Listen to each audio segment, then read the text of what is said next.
past couple of years, people in East and West Suffolk have been working together to improve mental health and wellbeing care, learning disability and autism services in the region. We've used those discussions to plan changes that we think will make things better. Now, we're asking you to check the plans.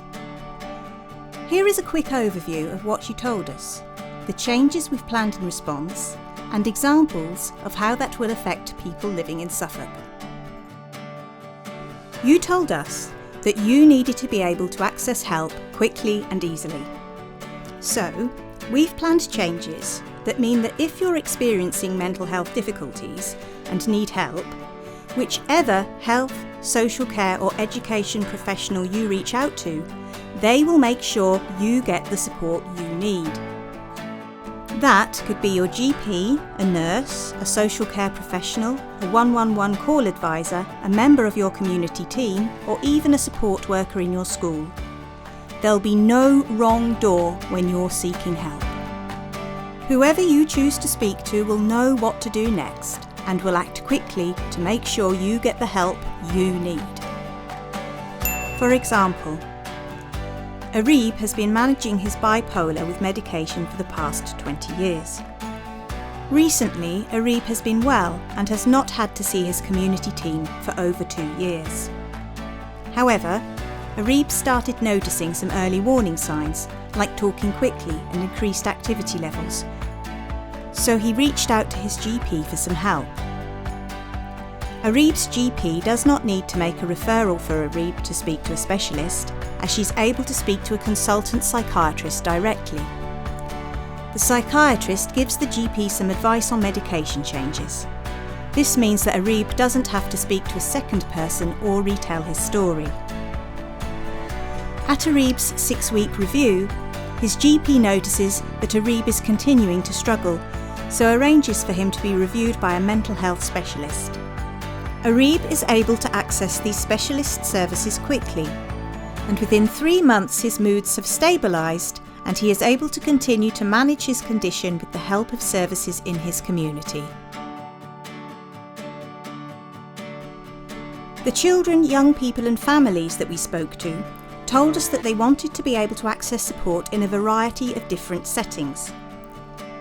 So we've planned for mental health support to be easily available in lots of different places, not just doctors' surgeries, but also schools and colleges.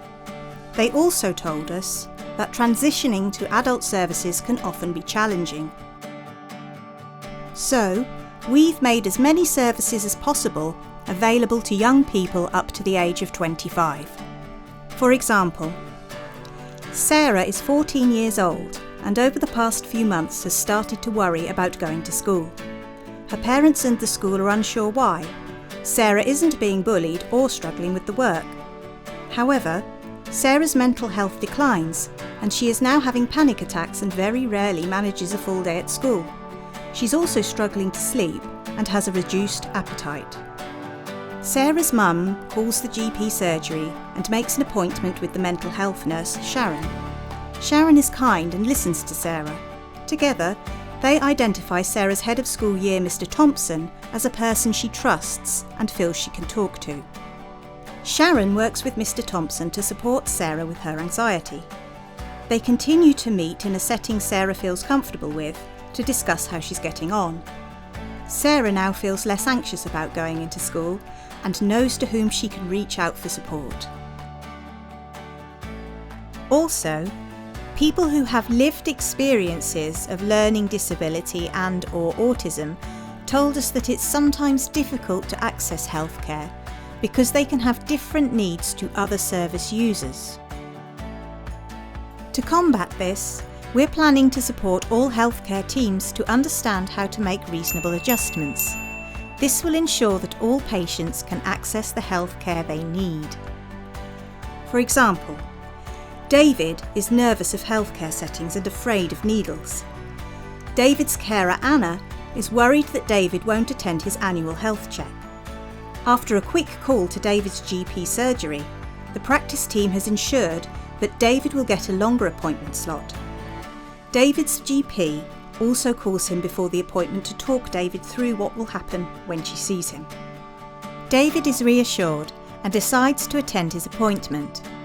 David's GP now also has plenty of time to relieve David's worries, and David can take the appointment at his own pace.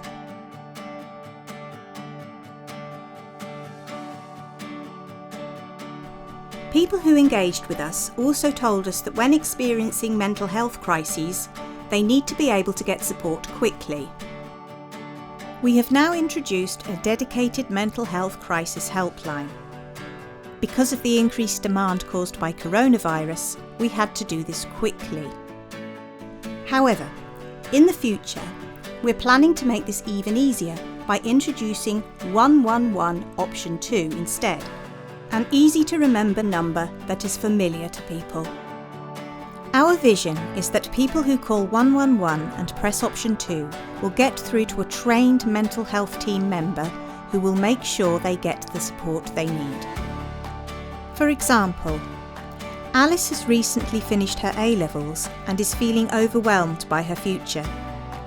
She has begun to hear voices and thinks the TV and radio are talking to her, which she finds very distressing. Her parents do their best to support her, but one evening she locks herself in her room and threatens to harm herself. Her parents recognise that Alice is having a crisis, so contact the Crisis First Response Service telephone line. The person who answers the call offers Alice and her parents some immediate advice and support, whilst arranging for a specialist crisis response team to contact Alice. Within 4 hours, Alice is being supported by a specialist crisis professional who assesses her needs and provides intensive support to Alice in her own home. With input from Alice and her parents, they draw up a care plan, including antipsychotic medication to help with the voices. Alice's care plan means she now has access to interventions that will support her and her family's needs while she recovers. With support, Alice learns to manage her condition and get on with her life. We hope these proposed changes will mean that people in East and West Suffolk will be able to get help and support in the right place for them when they need it to stay mentally and emotionally well. Now it's back to you. We want to know if you think we've got things right. We'd love it if you took a few minutes to let us know. Visit our website to get more information and complete the survey. If you have any questions about mental health care in East and West Suffolk, please don't hesitate to get in touch. Thank you.